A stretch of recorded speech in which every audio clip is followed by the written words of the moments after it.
on the spot, jump into the cause, and come up with some big plays. Overall comments about your starting quarterback. You put a sophomore in a very delicate position, especially since his only experience was on the JV level. Talk about Blake Van Wert. Yeah, we're very happy with how Blake's been progressing throughout the season. Obviously, there's the peaks and the valleys, and we said that to him, that there's going to be times where things are going to go well, and there's going to be times when things don't. The first couple weeks, he didn't have a lot of peaks in terms of playing the field and everything, but we just kept positively encouraging him, and hopefully this is going to be good for moving on throughout this season and hopefully in the future as well. That's George McAllis, and ladies and gentlemen, as we said, we've overcome those technical difficulties. We thank you for your patience, and for those of you joining us for the first time this afternoon, thank you. Here's Jason Rodriguez on the second half kickoff. And working his way upfield, he'll return the ball to the 44-yard line of the Elmira Express. This is where we are at the present time. Corning scores the first touchdown of the day about 5 minutes into the first quarter. It was a 70-yard pass play from Blake Van Wert to Jason Rodriguez. The extra point attempt was good. It made it 7-0 Corning. At the Elmira 42-yard Elmira would score next with 3:40 left in that first quarter. A 35-yard run by Eric Ashley. The extra point attempt was no good. It was 7-6. Back to action now here in the third quarter. Corning in man in motion. This is Fisher carrying the football. Fisher's got an outside corner, continuing to run, and the ball will be pushed out of bounds on the 25-yard line of Elmira. So let's go back to continue with the scoring. About 40 seconds into the second quarter, Elmira gets yet another touchdown. It's a Max Temple run of 2 yards. They go for the running play for the 2-point conversion, and just like that, it was a 14-7 lead for Elmira. They would add 2 more scores before the first half expired. A 9-yard run by Greg Beach and a 9-yard run by Eric Ashley. And this is where we are, 30-7, Corning with the football. Misdirection handoff, and this will be Fisher on the carry. And about a 5-yard pickup there for the Corning running back. 14, Darryl Savage, and number 7, Max Temple.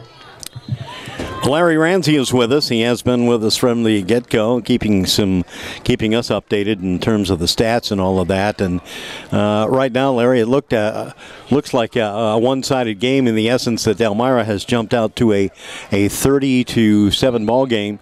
The good news for Corning is they've got a lot of time to try to catch up.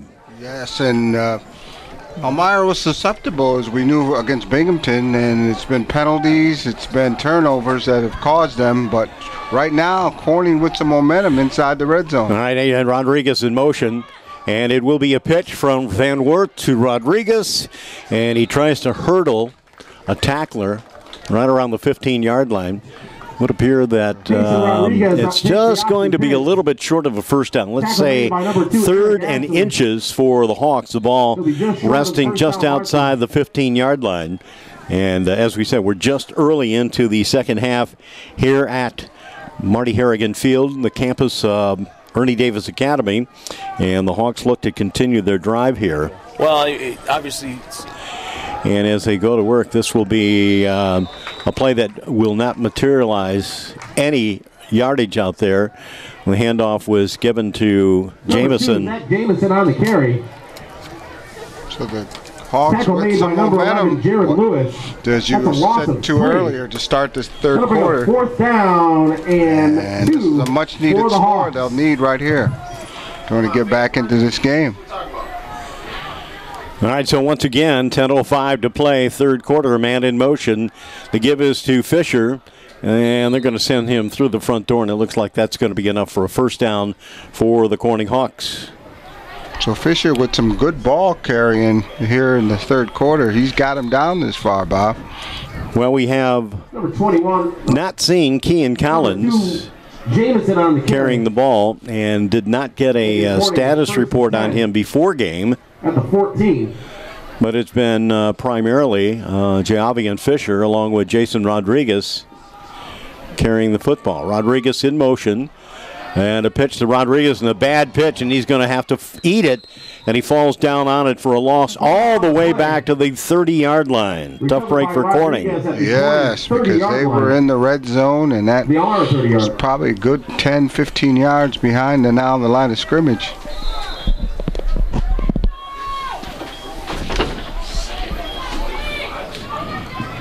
Second down and 25 for the Hawks. Well, as you can hear, they lost a year's worth of yardage that they gained just a short time ago. This is definitely 4-down territory, but they got their work cut out for them. Well, they have 2 men split to the near side, and it's Giavi and Fisher. There's a flag thrown on the far side of the field about the time the handoff was made to Fisher. Fisher on the carry. Procedure called against Corning, and that's going to march it back even more. So they lose the mispitch, but I should say they recovered the mispitch, but it was a huge loss, and now they get tagged for a procedure call, and that will move the ball back even deeper, but it is declined by Elmira. One of the many penalties that Corning has had in the first half, that really has led to them just not moving the ball. A few turnovers and penalties at the wrong time.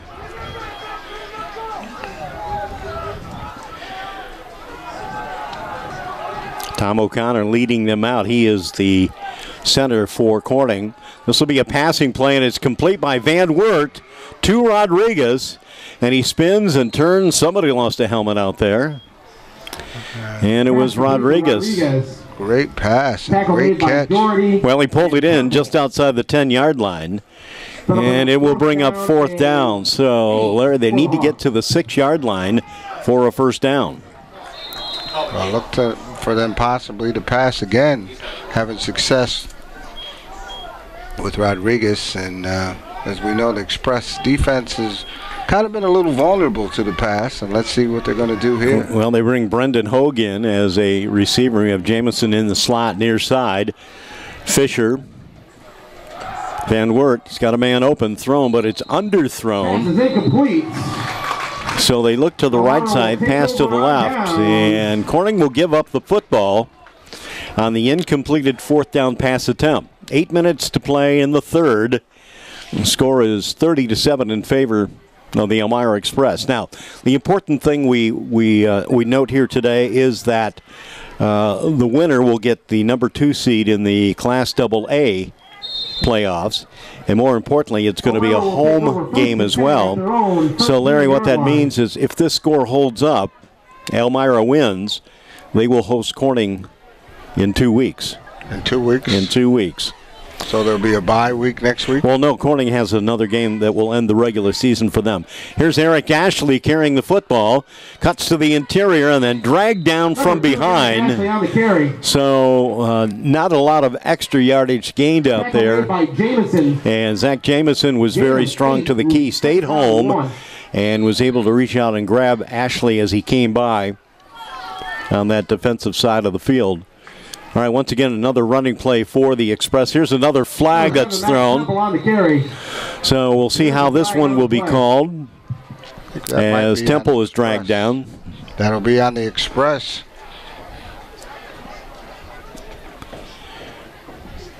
And possibly a block in the back. Holding is the call instead. Larry, this turned out to be a very nice day. Sun has come out. It was overcast but warm prior to the game start, and as we progress through the afternoon, working out our tech problems, sun has come out. Yes, a lot of shorts and T-shirts out there. It's a good day. Now I got some movement on the line, encroachment perhaps called against Corning. Or were they drawn off sides? There was a holding penalty on the Express before. Now it's an encroachment penalty on the Hawks. Penalties just piling up here. Well, the officials just trying to get that reflex action going, work the arm strength, huh? Earning their money is what you might say. Well, I didn't say it, but you helped me out there. Another running play and a sweep near side, and it will be Max Temple on the carry, and he's out across the 25-yard line. Max, number 34, Josh workhorse today along with Ashley. before another Express. Well, First talking down. about Ashley, he has 2 of the Elmira touchdowns. They have 30 points in the bank right now as we talk. Corning has scored just 1 time, and that was 5 minutes into the start of this football game on a 70-yard pass play from Blake Van Wert. It's a running play, and it's Charlie Mann spinning off a couple of would-be tacklers, and he is a tough guy to bring down. I think that might be his first carry today. Brought down by a host of Hawk tacklers. We know Charlie. But not before Choo-choo game. Charlie. He He's can second motor down through the 2. middle of the line. And you need some yardage. He always comes through.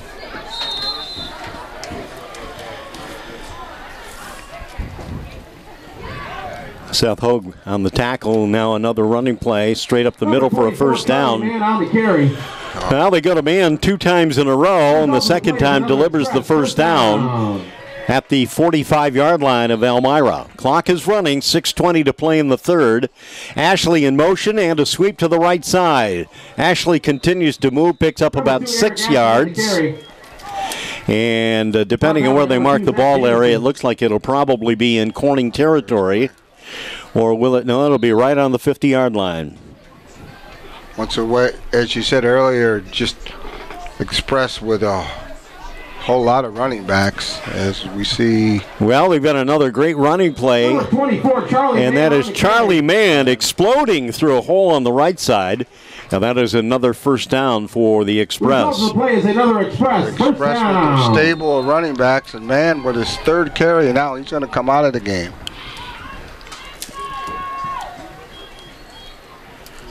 Well, he's carried 3 of the 4 times most recently.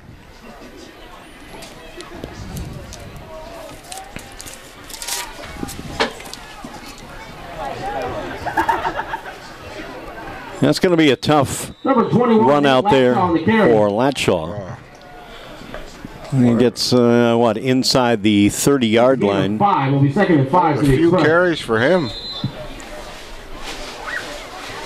He really wasn't part of the stable, but I guess the Express just keeps adding more and more people. A somewhat subdued crowd on this side of the field. Once again, there's Ashley. He'll turn the corner right side. He'll be a little bit short of the first down. Brings up a 3rd down in about 1. And they'll mark the ball at the 25-yard line of Corning, just inside the 25. First down yardage. The senior defensive specialist, Jason Rodriguez, on the stop. Movement by the Corning Hawks. Were they drawn off sides, or is this going to be a 5-yard penalty? It's going to be called against the Hawks. That's a first down, Elmira. Penalty on the Hawks. 4:35 to go. First down, Elmira. First down for the Express.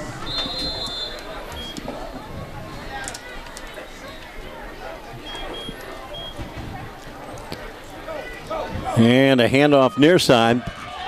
That is going to be Max Temple. Stops, makes the adjustment, falls forward. Touchdown. Max Temple. 20-yard touchdown run by Max Temple.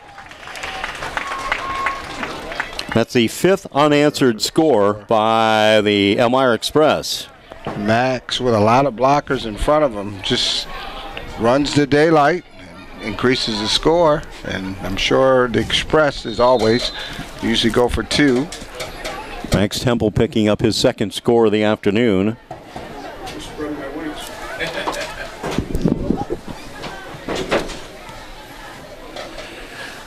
All right, now setting up for the 2-point conversion is Elmira. And in for the score. Little extracurricular. In for the conversion. That's Jared Lewis. And with 4:22 to go in the 3rd quarter. And Elmira continues to run the table right now. They have been successful for the 4th time in a row.